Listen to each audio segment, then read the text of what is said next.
iZombie episode 3, The Exterminator. This was definitely a fun episode. I think my favorite part about this episode is actually the effect that the brain had on Liz, which I thought was probably like the coolest part of the second episode as well, or the last one really. But for some reason it was really cool in this one because it was kind of the opposite of the last episode where she was kind of overly affectionate and she saw things like it made her like really creative and a painter and stuff, and it made her really outgoing and things like that. And in this episode, it was like the total opposite, where she didn't give a crap and she was kind of just focused on herself and what she wanted to accomplish, which I think kind of just compounded some of the issues that she was already having with, obviously becoming a zombie, which kind of shut her out from the rest of her family. And we got mostly a focus in this episode on her best friend, who we really got to learn a lot about. At least we learned, her job and how she's trying to be like an attorney and stuff, or a prosecution attorney. I don't really know all the different specifics of that, but I guess if you go down one path, that's kind of how you do it. So, we learned that she's trying to do that, and she's kind of up and coming, in this episode, and she gets this real big case, and she was even on TV for it and stuff. And with Liz finding out the information of, the guy whose brain I ate was actually the murderer, which I thought was a really great tie-in, because I figured it would just be, I kind of thought they would just do two separate cases where this thing was going to happen off to the side, and it would be like the side story because it involved one of the main characters at least, or supporting characters, I should say. And then it all just ties in together. Like the first glimpse is like, well, the brain of the guy who is just randomly this hit and run victim is actually the murderer who, you guys think you have the murderer, and it changed like the entire thing. So I actually thought it was a great tie-in, and it was cool that we got this connection between the characters, and Liv kind of just, being, meh about everything. It was like, I don't give a crap. I gotta do what I gotta do, and she kind of became the character who just pushes her emotions out, which is almost kind of like the opposite of her in general, not just from the last episode, where she has to deal with all this crappy stuff about being a zombie and having to kind of push everyone away, at least in some aspects. And, it still affects her and things like that. And she has like quite a few moments in this episode that are really big, like major kissing this random woman. They just are kissing all over the internet. They didn't give a crap. Loving Jenga too, apparently.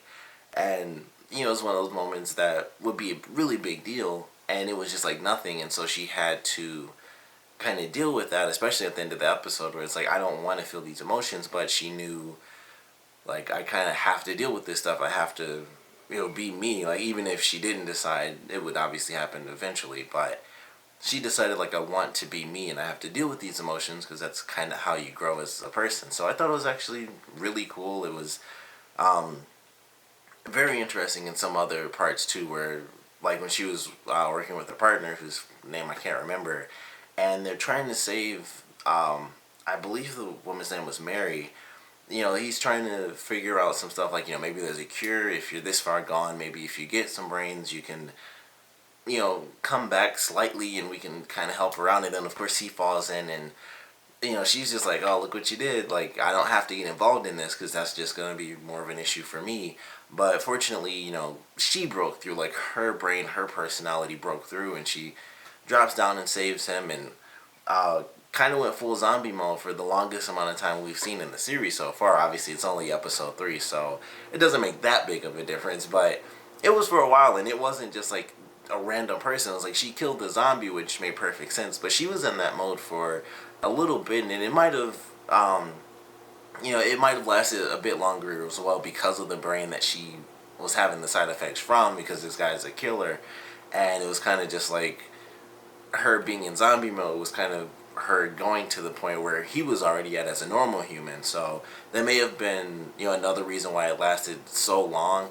But it was definitely cool. Like, it was a great moment where she had to really, really struggle and keep herself from staying in like that full-on zombie mode. So it was definitely really cool.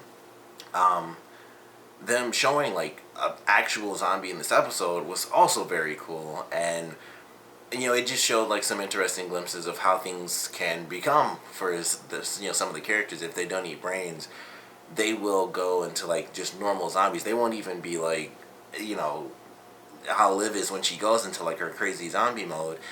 They'll just be regular, super slow, moaning, non-talking, wide-eyed zombies. They're just typical zombies, like Dawn of the Dead type stuff.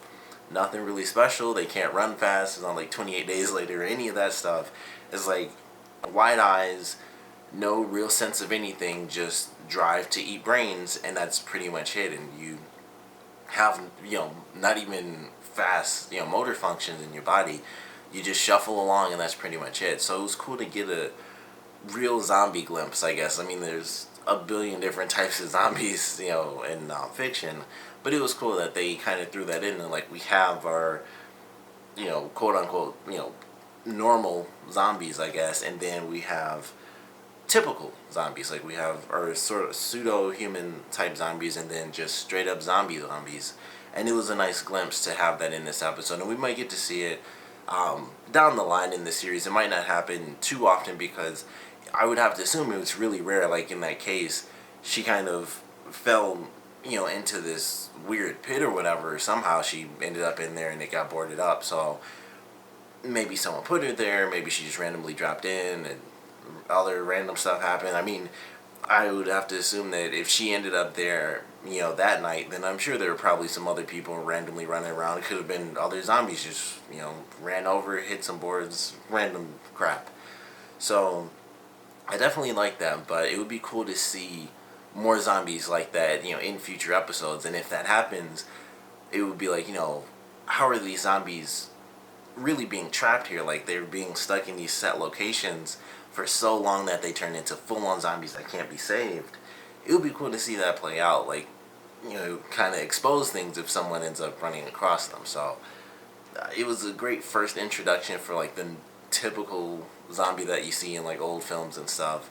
And I kind of wish they could have saved her. It would have been great if they could, because it would have shown just the fact that there is possibly a cure for it. Or even if they couldn't, obviously I wouldn't have expected them to turn her human or anything, but if they could have brought her back to kind of where Liv and Blaine are, that would have been really cool. And they kind of add her in and stuff. And I thought they had that when she was looking up, and it seemed like her eyes weren't completely white, and I guess technically they weren't in that scene, but it didn't really make much of a difference. And it kind of sucked. I was like, oh, there's actually something to it. There are stages, but if they have brains, they can kind of come back over time, and maybe they can, and that was intentional, or it was just random lighting. I mean, she was in a dark tunnel, and then, one beam of light comes down. Everything's just going to look white if you look straight up at it, so it could have been random, it could have been intentional, but I'd like to see them pull out some more typical zombies, or if there are somehow even more types of zombies, in the lore. I'd love to see that come up too, but I thought it was great we got a glimpse of that. Got to know a little bit more about Liv's roommate and like her best friend. The case was definitely pretty cool. I actually loved the case in this episode and how everything tied in together and how they had to do a lot of different things to really solve this case. It wasn't like the other two where, Liv had a vision and it was just like, here's the vision, and it led right to the next step. They had to go through some interesting stuff, especially at the end where this guy's like, maybe I did do this, and maybe if I met this guy, this happened, or, I got this phone call from a disposable phone, which you guys don't even have, and, he knows, excuse me, he knows like how to get out of situations. He was even kind of taunting them, like, how long am I going to be in jail? Like, I'll give you a hint. And then, it's like it's 0. And, I thought it was kind of cool that we got to see the first character where it's like they have him dead to rights, but they just don't have enough proof to kind of get him until the end of the episode, where they trick him, which I thought was actually pretty awesome. And, it was kind of a combination of Liv's vision and, them, kind of having some random skills thrown in, like Clive being like, okay, I need both you guys here, and, I'm going to have you stand out this window, wear the uniform and stuff, and just stand there, and can't see your face or any of that, but we'll have the facts. And, they got him, and I thought it was actually just really well done. And it was just a nice little trick. Like, it could have blown up, but obviously, Liv was telling the truth, so the guy figured he was busted. Like, crap, this random guy remembers what I said, he remembers me, he remembers the guy I was talking to, and I thought it just worked out really well. I thought it was definitely pretty cool. something my girlfriend mentioned, even though once again it was super late, which is why she wasn't able to review this episode with me either. She wanted to though because I think she liked this one the most so far. She said she really liked it. Um, one of the things was she didn't think that it was believable that Liv would be in the interrogation, which it definitely isn't believable. No matter what, it's kind of like she doesn't have um, any sort of credentials. Like it's not like she could be really anything. Like it's like he can't say psychic. Obviously, maybe he does say something, and they kind of have to explain that. And the only thing I can compare it to, honestly, is actually Sleepy Hollow because one of the main characters, Abby, in that show, she's a cop, but the character Ichabod isn't. And the way they do it is that he's like the historical um, fact checker or something like that. They kind of gave him his own title to say like, this is why I'm working with him, because he has a lot of historical information that happens to help me solve all these cases. So they could kind of explain that, but so far they haven't. It's kind of just she's in there, but because of Sleepy Hollow, that's the only explanation I can randomly come up with. But they kind of just leave it out in the open for us so far in this show. But that was kind of one thing that she mentioned, and I know she really loved the part when they go to the bar. And it seemed really simple. It was like, all right, it's a cop bar, and Liv was like, we'll, blend right in. And they go in, and it's all these, older white guy cops, and he's like, welcome to Whitey Whitesville and stuff. That was a funny line. She thought that was like the funniest thing ever, and it was really unexpected. So it was definitely a great unexpected just comedy moment. Like, yeah, we'll blend, right in. It was a nice little moment. I enjoyed that, but I think this was my favorite episode so far. I think each episode is better than the last, honestly, because I like the second one way better than the first because we had tons of funny moments with Liv being like over sexualized, and it led to some actual dramatic moments at the end of that episode. And in this one, it was like the opposite, where she's like completely desensitized from emotions and doesn't give a crap or feel anything. She just has this drive to do what she wants or what she feels needs to be done. And then by then, when she's regaining her emotions, it leads to her like giving Mary's mother the necklace, which I thought was a really great little scene. And then her like watching the video over again and kind of getting the emotions that she, kind of jumped right over when she first saw the video of Major, kissing this random woman. So I thought it was really good. I'm excited for the next episode. The ending also kind of sucked. It was like Blaine randomly being there at the end where the guy was looking for his friend. And it's like, oh, well, Blaine kind of had his little moment at the end of the episode. And, really minor part in this episode in general. I thought it would be a much bigger focus with him kind of being kicked to the curb by Liv. Like, where she says, like, she doesn't trust him and stuff. And he's like, well, it's every zombie for themselves, and he kind of takes off. I was surprised that he didn't have any really big moments after that where it's like, I tried to be nice to her or stuff, and that's probably going to happen a little later. He's obviously going to be the adversary, so we'll probably get that, in the next couple of episodes or something like that. But I was surprised that, in the episode where she kind of tells him off, he didn't really have any role until literally the last scene. I was like, I'm surprised they're even showing this guy. I wasn't sure what was going to happen with that, but it's going to tie in with Major, which is obviously going to tie back into Liv. So it's all going to go full circle with them. It really ending up being rivals. This might end up being like the main thing that causes them to be rivals, because obviously Major took the guy to Liv to help find the friend, and then he goes missing. Obviously Major's going to come back like, hey, he's missing and his friend was missing before that, so I like really need your help now. So it's obviously gonna go full circle and tie into a lot of stuff. But I'm definitely excited for it. I thought, like I said, this episode was even better than the last one. But of course, I want to know what you guys thought about it, so please comment below. Let me know your favorite parts, your least favorite parts. And with this episode kind of giving us our first taste of like evil Liv, where she's completely desensitized, and especially the moment where she had to fight to get back to her normal self. What do you guys think of this sort of odd balance of her emotional state? Like, obviously it's not her being a crazy character, it's the brains and stuff like that.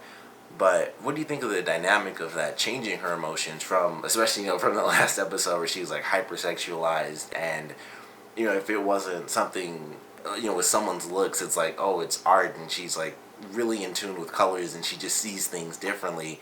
And then this episode where it's just like, meh, I gotta do what I gotta do, and that's all there is to it. Like, I personally think it's a great dynamic. It's one of the cool things. Like, her character in a normal mode is pretty funny. Like, she's sarcastic but funny and serious when she needs to be. And then, there's the aspect of, depending on what brain she gets, it can make her like really serious about stuff, really, really over the top, like in the last one, or just like the complete opposite, where even as a zombie, she's still herself, but then she had the brains of the serial killer or assassin, which kind of the same thing when you think about it. She had this guy's brains, and it was just like nothing for her. Nothing meant anything. It was just like, I have to do what I have to do. And I think it's a great dynamic. But obviously, I want to know what you guys think about it. So please comment below, let me know. And thanks for watching.